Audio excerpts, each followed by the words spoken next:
Islam terisolir, banyak dari mereka yang sakit dan kemudian meninggal dunia. Salah satu yang kemudian meninggal dunia adalah Sayyidatina atau Siti Khadijah radhiyallahu anha.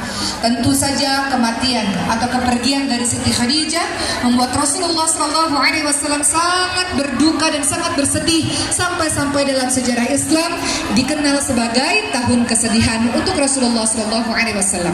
Dalam waktu yang berdekatan, yang meninggal dunia tidak warahmatullahi wabarakatuh.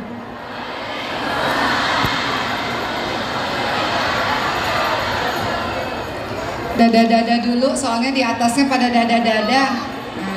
Masya Allah, Alhamdulillah. Alhamdulillahirabbil alamin, wa bihi nasta'in ala umurid dunya waddin, wassalatu wassalamu ala asyrafil anbiya'i wal mursalin wa ala alihi wa sahbihi ajma'in, amma ba'd. Rabbi shrah li sadri wa yassir li amri wahlul 'uqdatam min lisani yafqahu qawli. Amin amin ya rabbal alamin. Yang saya hormati Bapak Wali Kota Sukabumi, Bapak Haji Ahmad Fahmi, atau yang mewakili, tidak hadir pada hari ini ya Umi ya.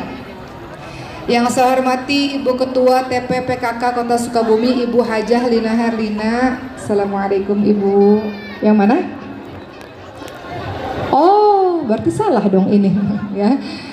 Yang saya hormati Ibu Friatna Ayu Bestari, yang saya hormati Abatur kita Sukabumi, dan seluruh ketua organisasi wanita sekota Bumi, para alim ulama, tokoh masyarakat, asatid, ustadzat, ini ada ya, anak-anak remaja, ibu-ibu semuanya yang tidak bisa disebutkan satu persatu. Alhamdulillahirabbil alamin, bahagia sekali bisa datang ke Sukabumi yang sekaligus masjid ini menjadi masjid agung ya Bu ya, sekaligus menjadi masjid penutup pada safari dakwah saya pada hari ini. Tadi pagi, siang, dan sore ini telah berada di Sukabumi, sudah menyicip mochi juga. Alhamdulillah, makanan khas Sukabumi. Apa tempat wisata di Sukabumi? Jembatan yang panjang itu ya?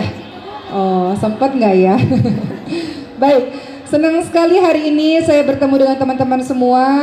Saya diberikan judul oleh panitia menjadi manusia merdeka melalui tauladan Rasulullah SAW. Izinkan saya pada hari ini cerita sedikit secara singkat, sesingkat-singkatnya tentang kisah Nabi. Lalu kita kaitkan dengan kemerdekaan, apa sih yang dimaksud, boleh ya Bu? Dan bagaimana cara kita mencintai Nabi kita, boleh? Kita mulai dengan cerita singkat dari Nabi lahir sampai wafat, singkat sekali, yang mudah-mudahan ringkasan ini membuat kita bisa nanti malam menceritakan kembali kepada anak kita, ya Bu ya.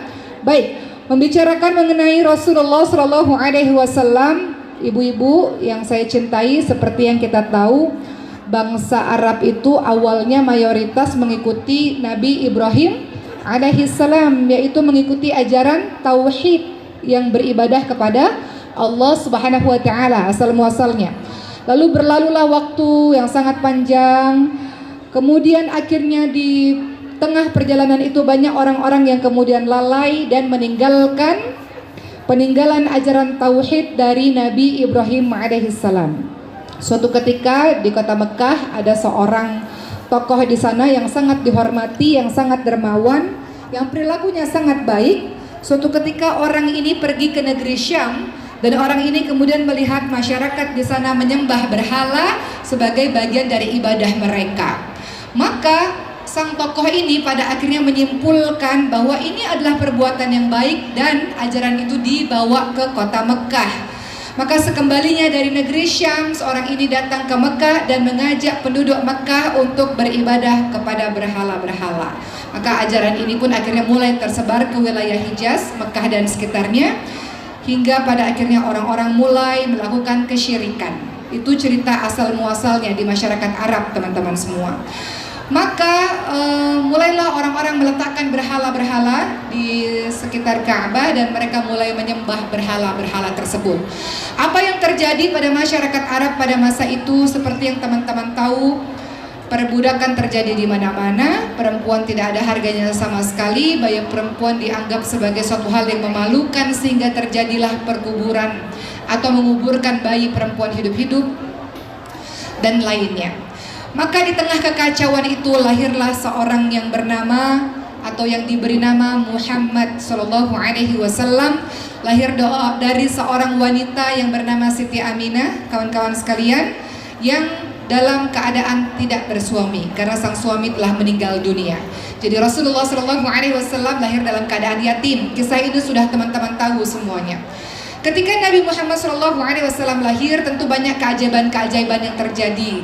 Salah satunya dari rumahnya Siti Aminah terpancar cahaya sampai menerangi langit, sehingga orang-orang melihat ke atas. Hari itu di malam hari, namun kenapa pada saat itu terlihat sinar yang begitu menyala-nyala, seolah-olah seperti siang hari. Maka orang-orang bertanya-tanya, apa yang terjadi sesungguhnya?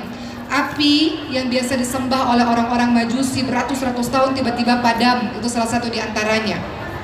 Ketika bayi Muhammad SAW ini lahir, dibawalah oleh sang kakek, yaitu bernama, kakeknya Nabi Muhammad bernama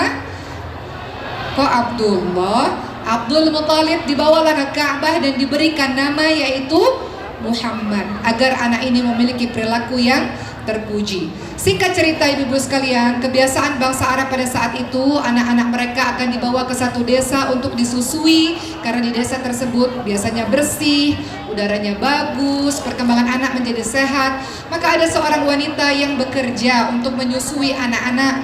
Nama wanita tersebut adalah Halimatus Sa'diyah, yang akhirnya menjadi ibu susu untuk Nabi Muhammad SAW. Di bawah pengasuhan Halimatus Sa'diyah, kawan-kawan sekalian, sekitar umur 5 tahun, masih di desanya Halimatus Sa'diyah. Maka suatu ketika Muhammad SAW kecil sedang bermain-main dengan anak-anak Halimatus Sa'diyah lainnya, lalu datanglah malaikat yang membelah dada Rasulullah SAW dan membersihkan dada tersebut dengan air Zam-Zam. Lalu anak-anak Halimatus Sa'diyah mengabarkan, wahai ibu, terjadi sesuatu yang sangat aneh, bahwa Muhammad telah dibunuh oleh orang, telah dilakukan pembelahan dada dan sebagainya. Maka Halimatus Sa'diyah pun akhirnya mengembalikan Muhammad SAW kecil kepada sang ibu. Siti Aminah meninggal dunia pada saat usia Nabi Muhammad berusia 6 tahun. Lalu pengasuhan diberikan kepada kakeknya yang bernama Abdul Muthalib sampai berusia 8 tahun. Kakek ini pun meninggal dunia. Maka Nabi Muhammad SAW diasuh oleh sang paman yang bernama Abu Thalib. Abu Thalib adalah orang yang tidak berharta banyak. Beliau dihormati oleh orang-orang Mekah di zaman itu. Dan Abu Thalib adalah orang yang berdagang. Di usia 12 tahun, Nabi Muhammad SAW yang setelah sebelumnya belajar untuk menggembala hewan-hewan, maka muncullah leadership dan kepemimpinan dari dalam diri beliau. Di usia Rasulullah, belum jadi Rasul, di usia Muhammad SAW remaja, 12 tahun, maka Abu Thalib mengajak Nabi Muhammad SAW untuk pergi ke negeri Syams untuk berdagang. Di tengah perjalanan, maka ada seorang pendeta yang bernama Buhairah melihat ada tanda-tanda kenabian dari anak berusia 12 tahun ini. Maka Buhairah meminta kepada Abu Thalib untuk kembali ke kota Mekah, karena kalau orang-orang tahu orang ini, anak ini adalah nabi yang memiliki ciri-ciri kenabian, maka pasti tidak akan selamat. Maka akhirnya Nabi Muhammad SAW yang masih berusia 12 tahun pun kembali ke kota Mekah, dan Buhairah meminta Abu Thalib untuk menjaga anak ini dengan sebaik-baiknya. Nabi Muhammad SAW kecil dan remaja memiliki akhlak yang sangat baik, sehingga semua orang mencintai Nabi Muhammad, dan beliau digelari dengan gelar Al-Amin, yang berarti orang yang sangat dipercaya, menjaga amanah dengan begitu luar biasa. Semua orang cinta kepada Nabi Muhammad SAW. Beranjak semakin dewasa, tersyiarlah, terdengarlah bahwa ada seorang yang sangat bisa dipercaya di telinganya, Siti Khadijah radhiyallahu anha, seorang janda yang kaya raya, yang digelari sebagai wanita yang terhormat. Banyak orang mencintai Siti Khadijah dan ingin menikah dengan Siti Khadijah, namun Siti Khadijah tidak memperdulikannya. Beliau digelari sebagai wanita yang suci, padahal beliau janda karena akhlaknya yang sangat luar biasa. Maka Siti Khadijah memerlukan seorang yang terpercaya, yang bisa membawa perdagangannya, yang bisa bekerja sama dengannya. Maka singkatnya Nabi Muhammad SAW pun akhirnya membantu perdagangan Siti Khadijah dan membawa perdagangan tersebut menuju ke negeri Syam dan tempat-tempat lainnya. Maka Siti Khadijah mengirimkan satu asistennya yang bernama Maisarah, berangkat bersama Nabi Muhammad SAW menuju ke negeri Syam. Sepanjang perjalanan Maisarah terkagum-kagum dengan apa yang dilihatnya dari akhlak seorang Muhammad SAW, akhlak yang santun, akhlak yang peduli dengan yang lainnya, akhlak yang jujur, sehingga perdagangan itu mendatangkan keuntungan yang berlipat-lipat.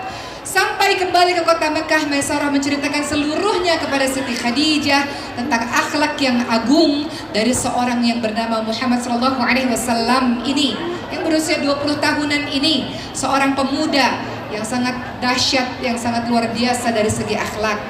Maka Siti Khadijah pun jatuh cinta dengan pemuda ini. Siti Khadijah menceritakan perasaannya kepada Nafisah, kepada sahabatnya, bahwa Siti Khadijah ingin menikah dengan laki-laki ini yang beda usianya 15 tahun dengan Siti Khadijah. Rasulullah SAW pada saat itu usianya 25 tahun, sementara Siti Khadijah berusia 40 tahun. Nafisah pun menemui Rasulullah SAW dan menjelaskan tentang keinginan Siti Khadijah. Singkat cerita, terjadilah pernikahan antara Rasulullah SAW dengan Siti Khadijah. Pernikahan yang sangat membahagiakan yang dianugerahi 6 orang anak. Siapa saja anak-anaknya? Anak-anak Nabi 7 apa 6? Satunya dari siapa? Dari Maria Kiptiah, satu orang lagi ya. Anak-anak Nabi 3 laki-laki, 4 perempuan. Pertama Qasim, Abdullah, Ibrahim, ya Allah, Ruqayyah, Fatimah. Semuanya hafal lagu Pak Mut ya, Masya Allah. Jadi nggak ada lagi yang nggak tahu bahwa pernikahan Nabi dengan Siti Khadijah melahirkan atau menghasilkan 6 orang anak. Adapun 1 anak bernama Ibrahim dari seorang wanita bernama Maria Kiptiah yang meninggal ketika kecil. Jadi pernikahan yang sangat membahagiakan, Masya Allah. Namun Rasulullah SAW yang kala itu belum menjadi Rasul, suka sekali menyendiri untuk merenung apa yang terjadi sesungguhnya di kota Mekah. Beliau sering sekali mengasingkan diri di sebuah gua yang kemudian kita kenal dengan nama Gua Hira di Jabal Nur, di gunung yang bercahaya. Biasanya Muhammad SAW berada di situ merenung sambil melihat kota Mekah dari atas. Dan pada malam itu di bulan suci Ramadan, tiba-tiba datang malaikat menemui beliau dan kemudian mulailah yang kita sebut sebagai wahyu yang pertama, yaitu surah Al-Alaq ayat 1 sampai 5. Kita baca sama-sama. A'udzu billahi minasyaitonir rajim. Bismillahirrahmanirrahim. Iqra bismi rabbikal ladzi khalaq. Khalaqal insana min 'alaq. Iqra wa rabbukal akram. Alladzi 'allama bil qalam. 'Allamal insana ma lam ya'lam. Surah Al-Alaq ayat 1 sampai 5 adalah surah yang pertama kali turun yang menandakan seorang Muhammad SAW resmi menjadi Rasulullah SAW. Rasul sudah menjadi Rasul ya. Rasul pada akhirnya sangat ketakutan dengan kejadian yang dialaminya. Pulang ke rumah, kemudian bertemu dengan seorang istri yang menjadi qurrata a'yun, penyejuk hati, penyejuk mata untuknya. Sang istri ini menyelimuti tubuh Rasulullah SAW. Dalam keadaan Rasul sudah tenang, barulah Rasul bercerita tentang apa yang dialami olehnya. Dan Siti Khadijah tampil menjadi seorang yang memberikan semangat untuk Rasulullah SAW, memberikan motivasi, wahai suamiku tenanglah, Allah tidak akan menyia-nyiakan engkau, Allah tidak akan meninggalkan engkau, engkau orang baik yang suka membantu orang lain, yang suka menjalin tali silaturahmi. Diberikan kalimat-kalimat untuk membangkitkan semangat Rasulullah SAW.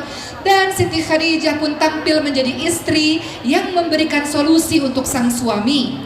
Maka Siti Khadijah membawa suaminya menuju ke seorang pendeta yang beriman kepada kitab Injil, beriman kepada Allah Subhanahu wa taala, yaitu yang bernama Waraqah bin Naufal.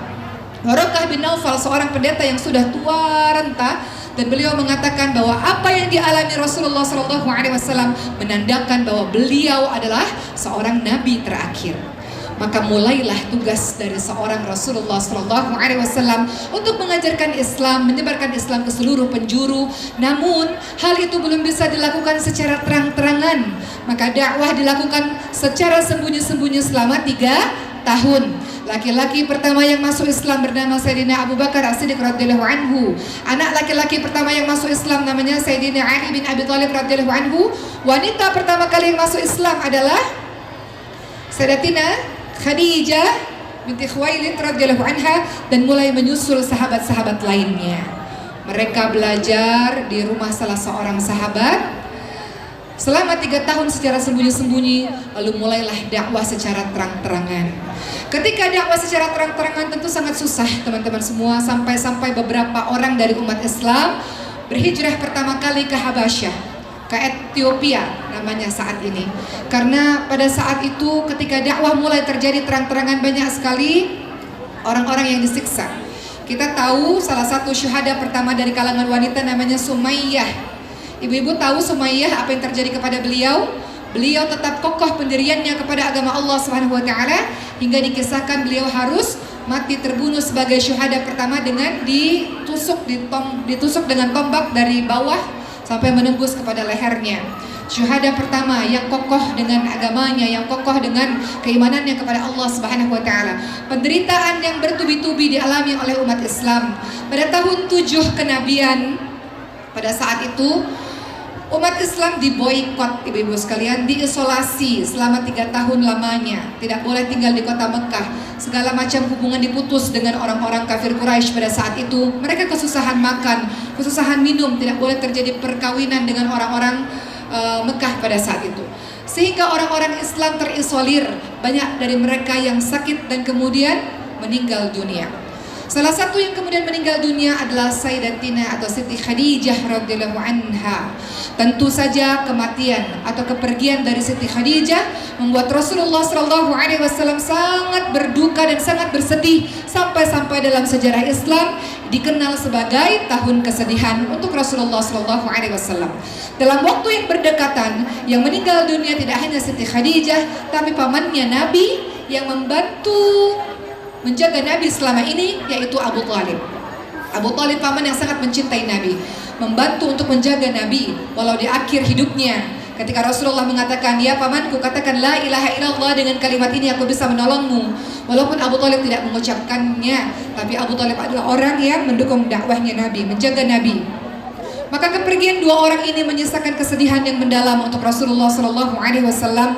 Ketika biasanya dakwah di luar dilindungi Abu Thalib, ketika pulang ke rumah biasanya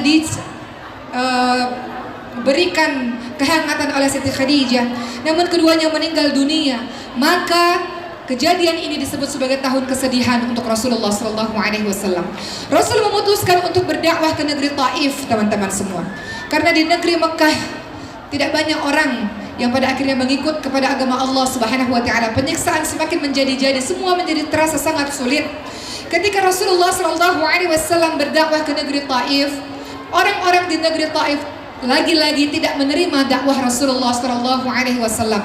Anak-anak, remaja, orang tua semuanya keluar dari rumah untuk memukul Nabi, melempar Nabi dengan batu, melempar Nabi dengan kotoran-kotoran hewan, hingga Nabi berdarah. Perjuangan yang tidak mudah untuk memperkenalkan Islam sampai kepada kita di hari ini. Allahumma sholli wa sallim wa barik alaihi. Berada di kota Taif, teman-teman sekalian, sampai Rasul dalam keadaan yang payah karena pada saat itu dilempari oleh orang-orang Taif. Sampailah Nabi beristirahat di bawah sebuah pohon, dan kemudian malaikat mengatakan kepada Nabi berdoa saja agar malaikat penjaga gunung ini menghancurkan orang-orang Taif karena telah bertindak kurang ajar kepadamu ya Nabi. Namun Nabi mengajarkan kepada kita, teman-teman sekalian, Nabi mengajarkan untuk menjadi seorang pribadi yang pemaaf. Nabi mengatakan mereka orang-orang yang tidak tahu, dan Nabi berdoa agar Allah berikan hidayah kepada mereka, agar ada anak keturunan dari orang-orang Taif yang kelak menyembah Allah Subhanahu wa taala. Nabi mengajarkan kepada kita untuk memaafkan. Ya mungkin bagi sebagian kita sulit untuk melakukannya pada saat ini. Namun Masya Allah dengan pemaafan Nabi, kalau saat ini kita pergi ke negeri Taif, orang-orang di sana memeluk agama Allah Subhanahu wa taala. Sebelum saya lanjutkan kisah ini teman-teman sekalian, saya mendapatkan pesan dari panitia. Untuk panitia boleh mengelilingi kotak infak. Kita berikan infak terbaik untuk pesantren tahfidz yang anak-anaknya menghafalkan Quran. Silakan panitia untuk berkeliling. Setelah kejadian di negeri Taif yang sangat menyedihkan, maka kisah ini dilanjutkan dengan Allah Subhanahu wa taala menghibur Nabi Muhammad dengan peristiwa Isra Mi'raj. Peristiwa Isra, perjalanan malam Rasulullah dari Mekah menuju ke Palestina, Mi'raj naik ke atas dari Palestina menuju ke Sidratul Muntaha. Rasulullah Shallallahu Alaihi Wasallam menaiki buraq yang sangat cepat, Masya Allah. Dalam satu malam Rasulullah Shallallahu Alaihi Wasallam mengalami kejadian yang sangat dahsyat. Dari Mekah menuju ke Palestina. Di Palestina Rasulullah Shallallahu Alaihi Wasallam menjadi imam bagi para nabi-nabi yang lainnya. Dan kemudian Nabi Muhammad SAW bersama malaikat Jibril dan Buraq mulai menaiki langit 1, langit 2, langit 3, langit 4, terus naik sampai bertemu dengan Allah Subhanahu wa taala. Di masing-masing langit Rasulullah SAW bertemu dengan berbagai macam nabi-nabi. Sampailah Rasulullah SAW bertemu dengan Allah Subhanahu wa taala. Allah menghibur Nabi Muhammad atas kesulitan yang selama ini diperolehnya, atas dakwah yang tidak diterima, atas kepergian para sahabat dan orang-orang yang dicintainya, dengan salat. Allah memberikan hadiah berupa salat kepada Rasulullah SAW. Perintah salat langsung disampaikan kepada Rasulullah SAW tanpa melalui perantara malaikat Jibril. Seperti yang teman-teman tahu kisahnya, Nabi Muhammad SAW turun ke langit ke-6, bertemu dengan Nabi Musa alaihissalam, dan Nabi Musa mengatakan, Allah menyuruh engkau dan umatmu sholat 1 hari 50 kali. Apakah sanggup? Sehari 50 kali? Mintalah kepada Allah agar dikurangi, agar umatmu melakukan sholat itu. Maka Rasulullah terus bolak-balik, bertemu dengan Allah, kembali kepada Nabi Musa, bertemu dengan Allah, kembali kepada Nabi Musa, bernegosiasi. Akhirnya diputuskanlah bahwa sholat 1 hari 5 kali. Maka sholat ini menjadi penghibur bagi orang-orang yang sedang bersedih. Makanya dalam satu ayat dikatakan, A'udzubillahi minasyaitonirrajim, ya ayyuhalladzina amanu ista'inu bis-sabri was-shalah. Kalau terjadi apa-apa kepada kita, kita minta pertolongan kepada Allah dengan sabar dan dengan sholat. Orang-orang Islam adalah orang-orang yang kuat. Allah berikan ujian dahsyat kepada kita, tapi kita nggak akan kenapa-napa. Karena Allah Subhanahu wa taala sudah memberitahukan kepada kita jalannya. Engkau tinggal berwudu, tinggal salat, Allah akan menolong dirimu. Wala tahinu wala tahzanu wa antumul a'launa in kuntum mu'minin. Jangan engkau lemah, jangan engkau sedih. Sesungguhnya engkau ditinggikan derajatnya kalau engkau orang-orang yang beriman. Engkau punya Allah, engkau bisa salat, engkau bisa mengadu kepada Tuhanmu. Kalau engkau bersandar pada dirimu sendiri, engkau tidak akan sanggup. Tapi kalau engkau bersandar kepada yang maha kuat, yaitu Allah Subhanahu wa ta'ala, hidupmu akan baik-baik saja. Bukankah selama ini teman-teman sekalian, saya kaitkan dulu dengan kehidupan yang sekarang, ibu-ibu merasa persoalan ibu-ibu berat, tapi selesai tidak? Selesai nggak sejauh ini semua permasalahan? Selesai. Nggak ada persoalan yang nggak ada jalan keluarnya. Rasulullah sangat bersedih. Rasulullah SAW mengalami banyak sekali penderitaan. Yatim piatu terusir dari tanah airnya, kehilangan orang-orang yang dicintai. Tapi Allah Subhanahu wa taala membantu, tidak pernah meninggalkan Rasulullah, sebagaimana Allah tidak pernah meninggalkan kita. Kita yang tinggalkan Allah. Allah tidak pernah tinggalkan kita. Rasulullah banyak mengalami kesedihan, sebagaimana kita banyak mengalami kesedihan dalam kehidupan kita. Tapi toh kita baik-baik saja karena ada Allah yang membersamai kita. Selanjutnya kisah ini teman-teman sekalian dilanjutkan dengan mulai Rasulullah mengirimkan satu sahabat namanya Mus'ab bin Umair radhiyallahu anhu, dikirim oleh Rasulullah untuk berdakwah ke negeri Yathrib, ke Madinah. Melalui dakwah dari Mus'ab bin Umair radhiyallahu anhu, banyak orang-orang di Madinah walaupun belum pernah bertemu Rasulullah SAW, mereka beriman kepada Allah dan Rasulnya. Kemudian mereka datang untuk menemui Nabi beberapa orang. Sampai akhirnya Rasulullah SAW memutuskan bahwa ini waktu yang tepat untuk berhijrah menuju ke Yathrib, Madinah. Maka seperti yang teman-teman tahu kisahnya, Sayyidina Ali bin Abi Thalib tidur di rumahnya Rasulullah SAW, sementara orang-orang kafir Quraisy sudah mengepung rumah tersebut ingin membunuh Nabi. Namun Nabi berhasil keluar bersama dengan Sayyidina Abu Bakar As-Siddiq radhiyallahu anhu, berlari dan berlindung di sebuah gua yang kita kenal dengan nama Jabal Thur atau Gua Thur. Pada saat itu orang-orang kafir Quraisy mengejar dan Sayyidina Abu Bakar sangat ketakutan dengan hal tersebut. Maka Rasulullah SAW mengingatkan kepada Sayyidina Abu Bakar, la tahzan innallaha ma'ana, jangan sedih, sesungguhnya Allah bersama dengan kita. Maka Allah menolong Sayyidina Abu Bakar As-Siddiq radhiyallahu anhu dengan Rasulullah SAW dengan menjadikan pintu gua ada sarang laba-laba, sehingga ketika orang-orang kafir Quraisy melihat ke arah pintu gua, tidak mungkin ada orang yang masuk ke dalam gua. Buktinya sarang laba-labanya tidak rusak.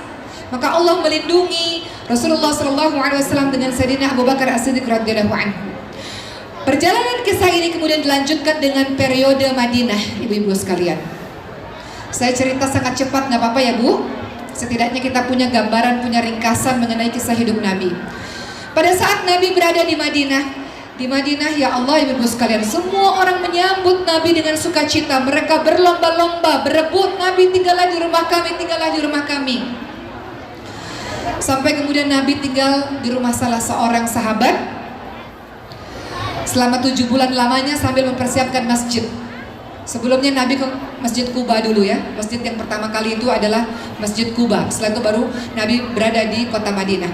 Ketika berada di kota Madinah, Nabi mulai membuat yang namanya Piagam Madinah. Ibu-ibu tahu Piagam Madinah?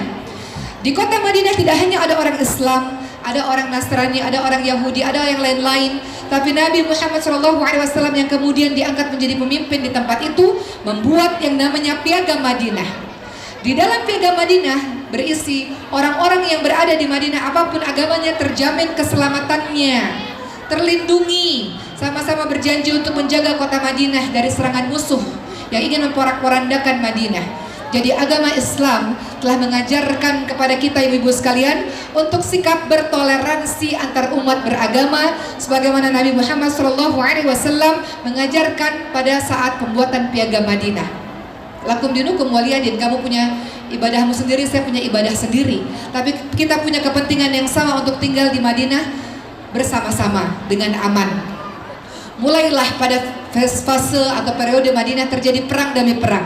Pada tahun 2 Hijriah terjadi perang yang sangat dahsyat yang kemudian kita kenal dengan nama Perang Badar. Sekitar 313 atau 314 orang Islam harus berhadapan dengan 1000 orang-orang kafir Quraisy. Rasulullah SAW semalaman mengangkat tangannya berdoa kepada Allah Subhanahu Wa Taala sampai Sayyidina Abu Bakar mengatakan, sudahlah ya Rasul, beristirahatlah, kau terlalu banyak berdoa kepada Allah sepanjang malam. Rasul berdoa kepada Allah, ya Allah, karena Rasul tahu umat Islam masih lemah, persenjataannya belum lengkap. Kalau Allah tidak memberikan pertolongan, niscaya umat Islam ini akan habis. Kalau Engkau tidak menolong kami, tidak akan ada lagi yang menyembahmu ya Allah. Rasul berdoa kepada Allah Subhanahu Wa Taala agar Allah menurunkan pertolongannya. Dikarenakan dari segi matematika manusia nggak mungkin umat Islam menang. Maka terjadilah perang Badar pada saat itu, yang pada akhirnya Allah mengirimkan ribuan malaikat untuk menolong umat Islam melawan orang-orang kafir Quraisy, sehingga perang Badar dimenangi oleh umat Islam. Apa yang kita bisa pelajari dari perang Badar? Tugas kita sebagai manusia hanya berikhtiar semaksimal yang kita bisa dalam setiap usaha kita, berdoa semaksimal yang kita bisa. Adapun hasilnya tawakal 'ala Allah. Allah yang akan menurunkan pertolongan yang kita mungkin tidak sangka-sangka. Ibu-ibu pernah mengalami dalam kehidupan rasanya nggak mungkin ini berhasil, nggak mungkin. Tapi kalau Allah sudah berkehendak, semuanya yang tidak mungkin menjadi mungkin.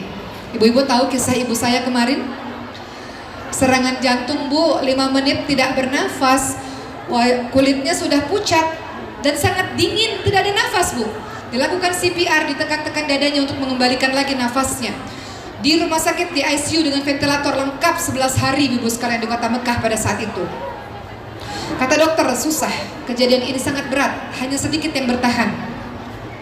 Kemudian saya berdoa kepada Allah Subhanahu wa taala dan meminta doa kepada seluruh orang-orang yang saya temui, para jemaah haji ketika berada di kota Mekah. Saya mintain doa semuanya, termasuk teman-teman yang ada di Indonesia. Masya Allah, kalau Allah sudah berkehendak, tiba-tiba di hari ke-11 dokter katakan ibu kamu boleh pulang ke Indonesia.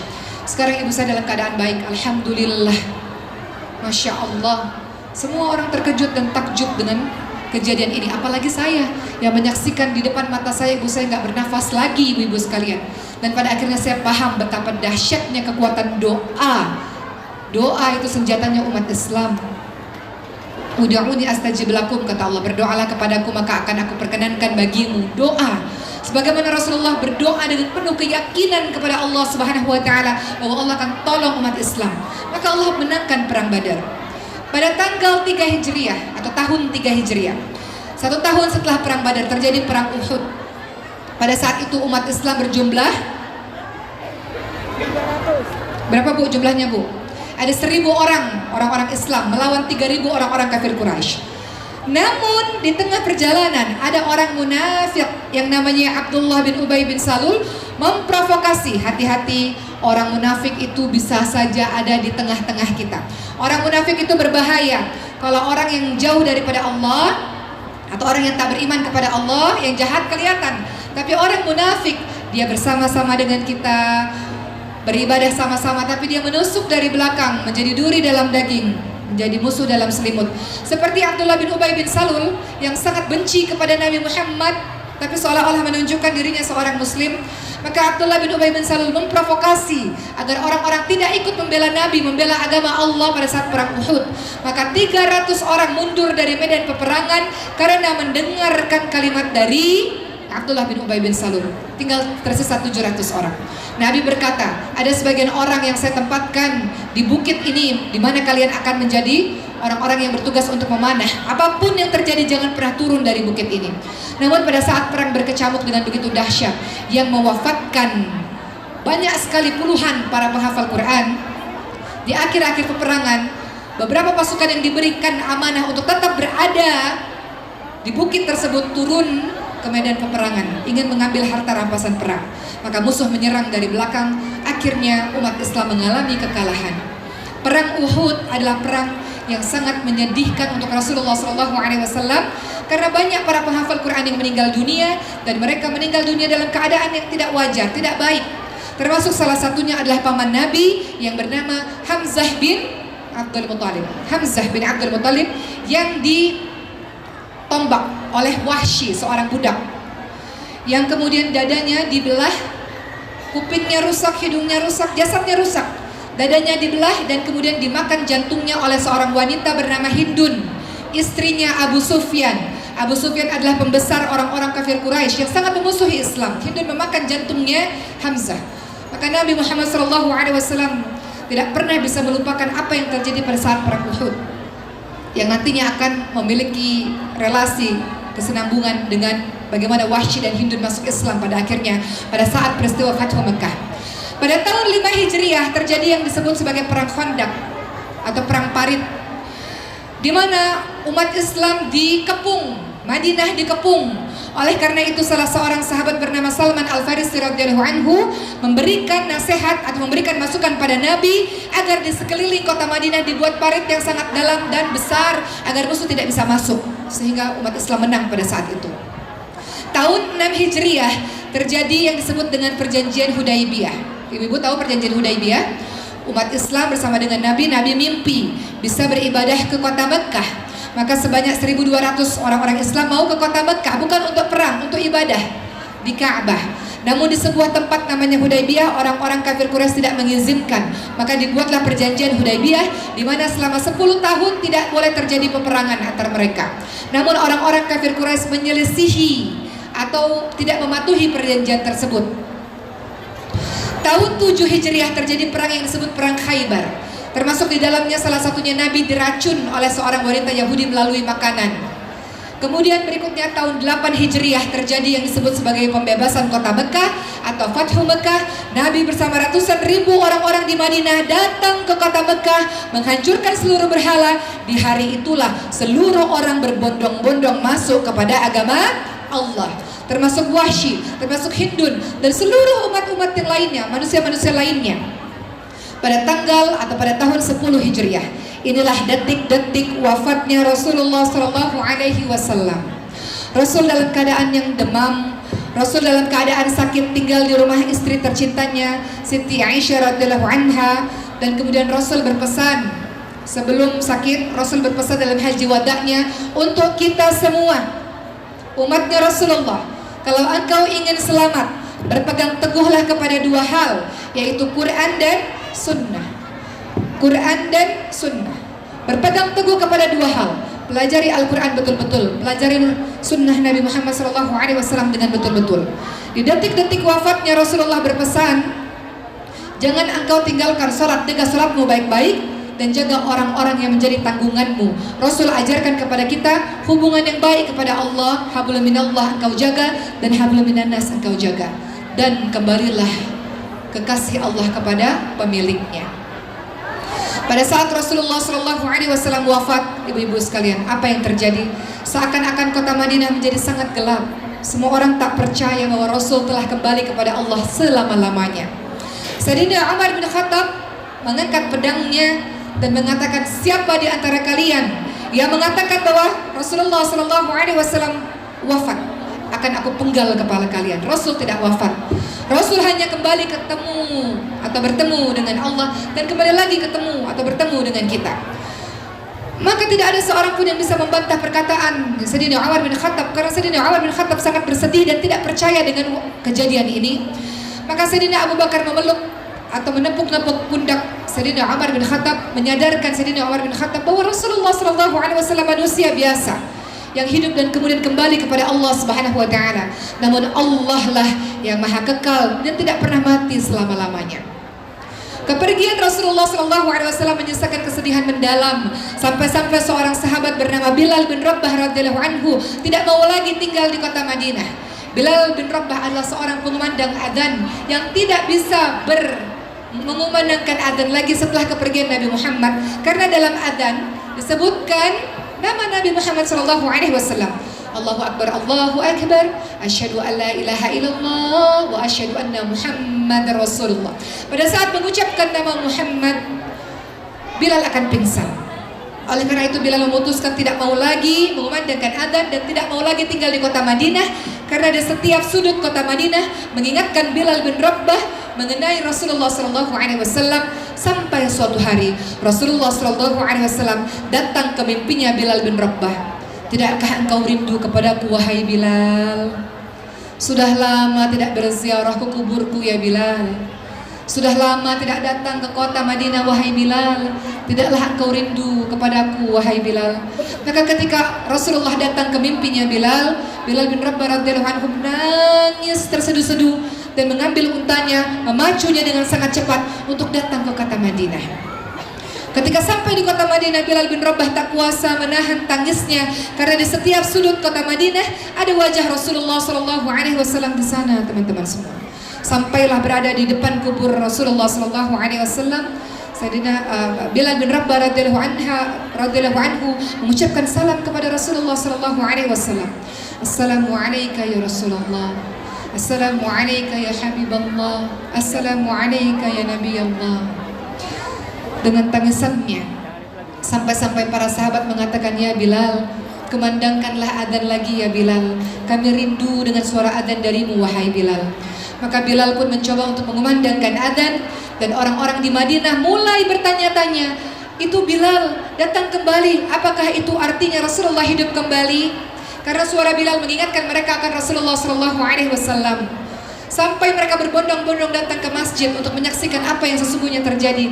Dan lagi-lagi Bilal bin Rabah pun tak kuasa menyebut nama Muhammad SAW. Beliau pun jatuh pingsan ketika menyebutkan nama Nabi Muhammad SAW.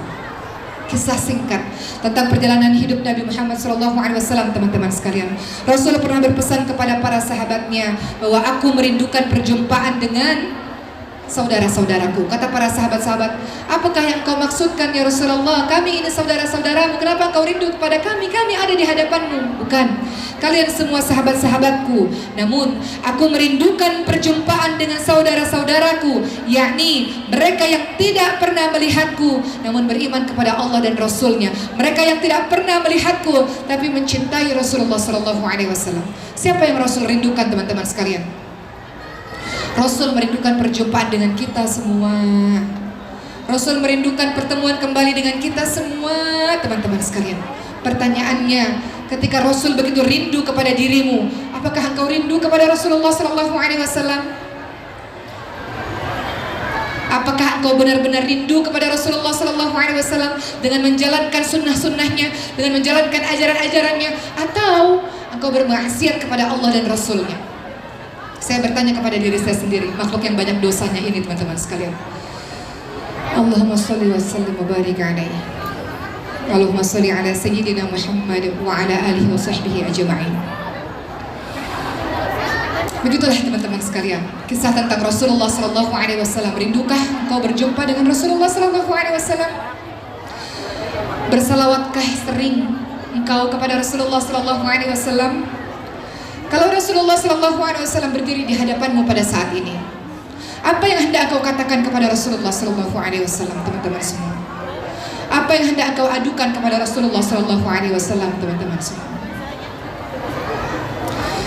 Banyak kita meninggalkan sunnah-sunnah Nabi Muhammad SAW. Kita ini pendosa.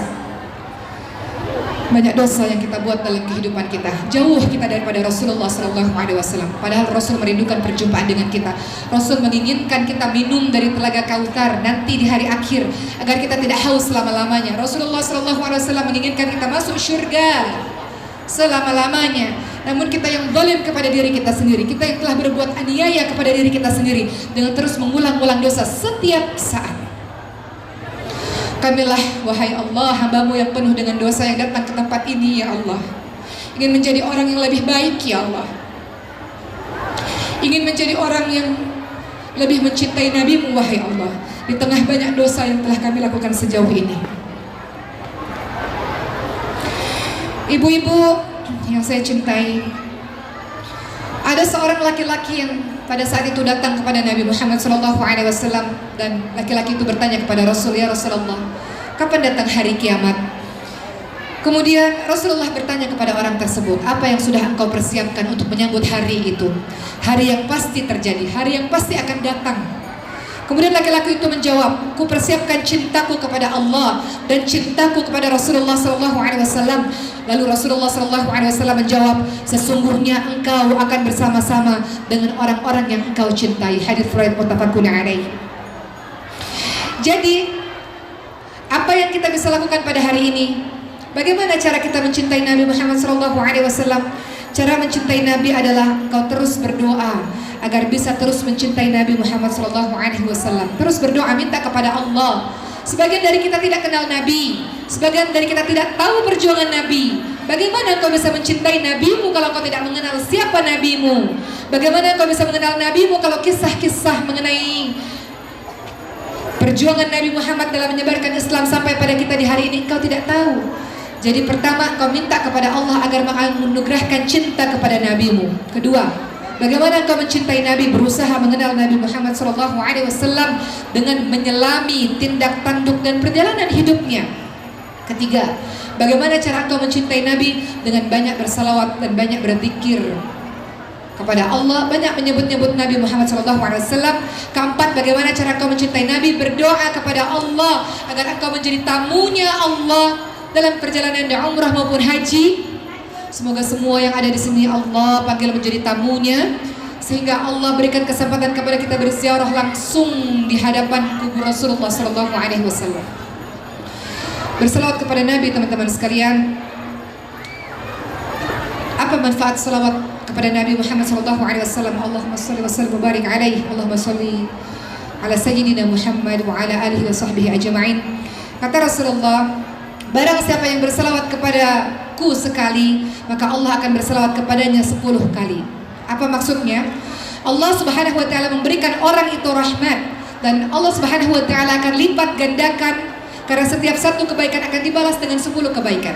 Jadi kalau kita berselawat kepada Nabi Muhammad SAW, Allah balas kita dengan 10 kali lipat. Kemudian teman-teman sekalian, kita lihat dalam surah Al-Ahzab ayat ke-56. Allah Subhanahu wa taala berfirman, "A'udzubillahi minasyaitonir rajim. Innallaha wa malaikatahu yusholluna 'alan nabi." Allahumma shalli wa sallim wa barik alaihi. Allahumma shalli wa sallim wa barik alaihi. Allahumma shalli ala sayyidina Muhammad wa ala alihi wa sahbihi ajma'in. Ya ayyuhalladzina amanu shallu 'alaihi wa sallamu taslima. Allah Subhanahu wa taala berfirman dalam surah Al-Ahzab ayat 59, sesungguhnya Allah dan malaikat-malaikat bersalawat kepada Nabi, dan bersalawatlah kamu untuk Nabi Muhammad SAW dan ucapkan salam penghormatan kepadanya. Maka cara mencintai Nabi salah satunya adalah banyak bersalawat kepada Nabi Muhammad SAW. Apa manfaat salawat kepada Nabi? Kata Rasulullah, barang siapa bersalawat kepadaku atau meminta agar aku mendapatkan wasilah, maka dia berhak mendapatkan syafaatku pada hari kiamat nanti. Rasul juga berpesan, perbanyaklah salawat kepadaku pada hari Jumat, karena salawat umatku akan diperlihatkan kepadaku pada setiap hari Jumat.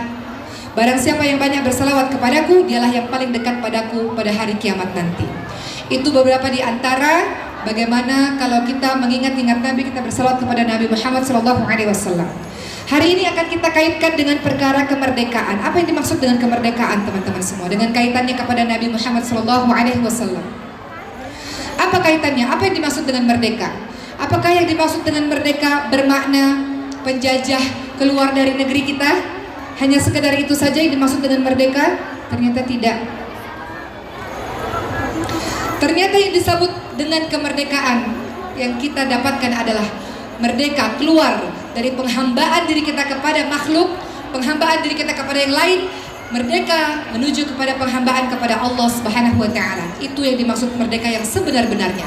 Rasul membawa kita merdeka, mengeluarkan kita dari penjajahan, mengeluarkan kita dari ketergantungan kepada makhluk, kepada yang lain-lain, menuju kepada penghambaan kepada Allah Subhanahu wa taala.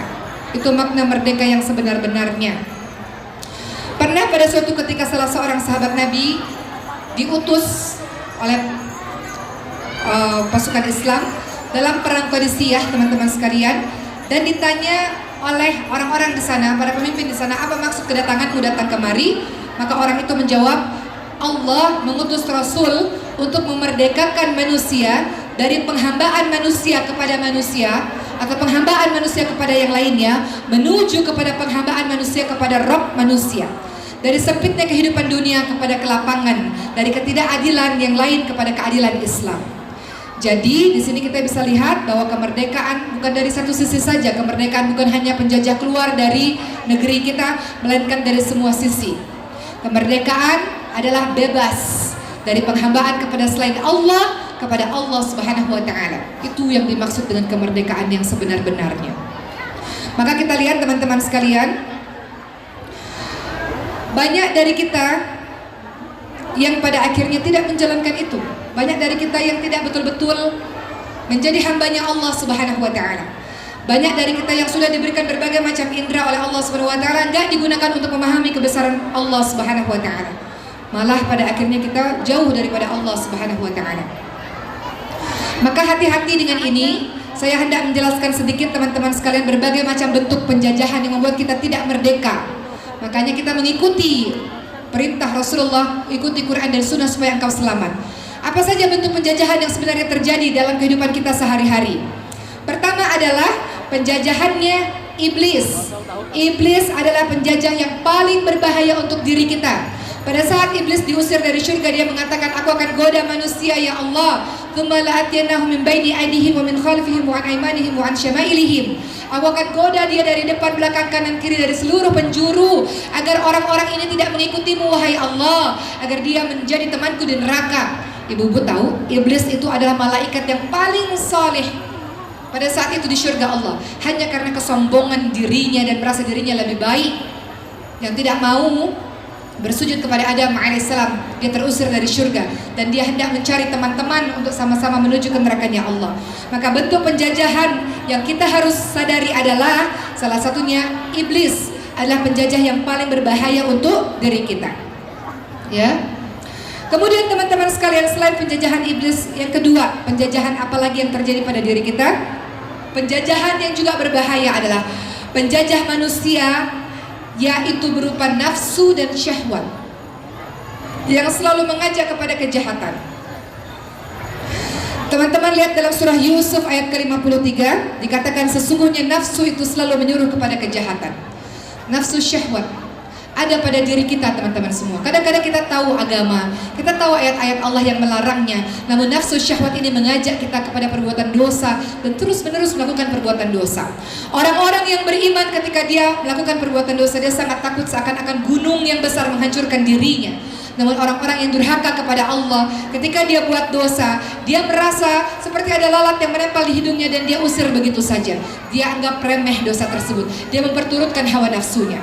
Terjadi di zaman dulu, seorang penghafal Quran bersama pasukan Islam lainnya, namanya disebut sebagai Abdurrahman. Orang ini menghafalkan Quran bersama pasukan muslim lainnya melawan orang-orang Romawi.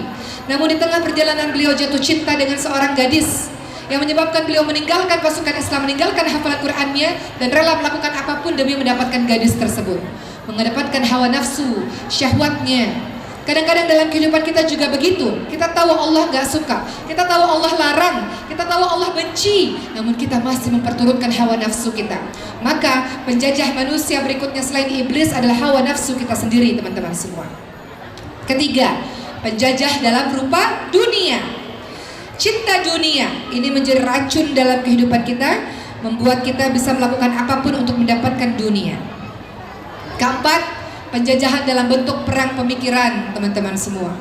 Kita tinggal di Indonesia yang mayoritas Islam, namun dengan adanya pemberitaan di mana-mana sehingga membuat kita mentolerir perilaku-perilaku dosa dan kita merasa bahwa perilaku dosa itu adalah hal yang biasa. Semua orang melakukannya. Padahal kalau kita lihat di zaman dulu ini merupakan perbuatan dosa besar. Namun di zaman sekarang karena orang-orang mulai berpikir ini hal biasa, ini hal yang normal, laki-laki perempuan pergi keluar kota belum terjadi pernikahan, menginap di satu tempat hal yang biasa misal. Anak-anak zaman sekarang begitu pergaulannya hal yang biasa misal. Ataupun korupsi hal yang biasa misal ya. Ini adalah hal-hal yang menjadi merusak pemikiran kita.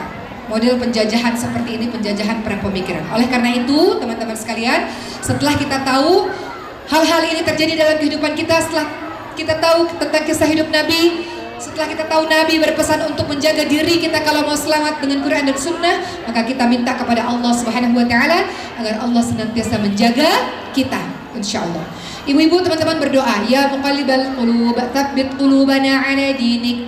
Wahai Allah yang maha membolak-balikkan hati, tetapkan hati kami atas agamamu ya Allah, atas ketaatan kepadamu ya Allah. Doa Rasulullah selalu berdoa agar istiqamah, karena istiqamah tidak mudah.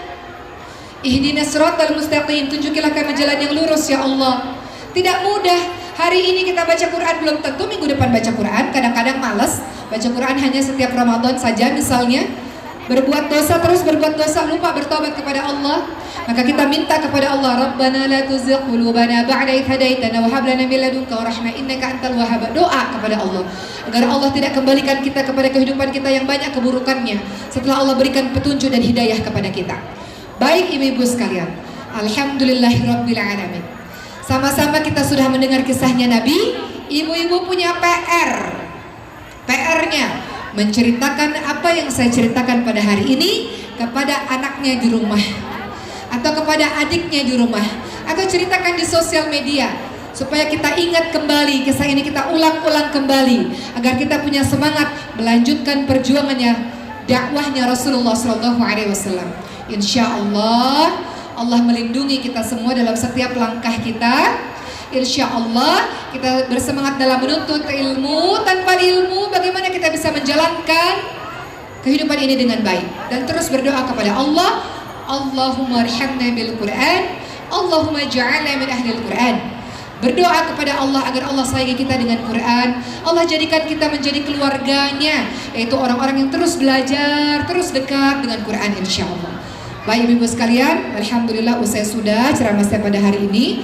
Mudah-mudahan ada manfaatnya insya Allah. Dan tidak hanya didengar, setelah didengar kemudian minta kepada Allah agar bisa dilakukan dan kita bisa merdeka dengan merdeka yang sesungguhnya. Merdeka keluar dari penjajahan iblis, penjajahan hawa nafsu, penjajahan cinta dunia, penjajahan apa tadi kapan? Perang pemikiran menuju kepada jalan Allah Subhanahu wa taala insyaallah. Baik ibu-ibu sekalian, terakhir saya ingin menunjukkan satu buah video di mana video ini berisi video anak-anak penghafal Quran Indonesia berisi 270 juta jiwa, yang banyak anak-anak kita tinggal di pelosok-pelosok yang kurang beruntung dalam segi ekonomi, namun mereka pintar, mereka hebat-hebat, mereka diberikan pendidikan beasiswa gratis, mereka bisa jadi orang-orang hebat dan menjadikan negeri ini menjadi negeri yang baik karena diisi oleh mereka. Maka kita lihat video wisuda di mana mereka mendapatkan beasiswa dari para orang tua asuh. Maka hari ini sodakoh yang ibu-ibu berikan akan diberikan kepada perjuangan dakwah Al-Quran insya Allah. Kita lihat video ini bersama-sama. Video anak-anak tahfidz yang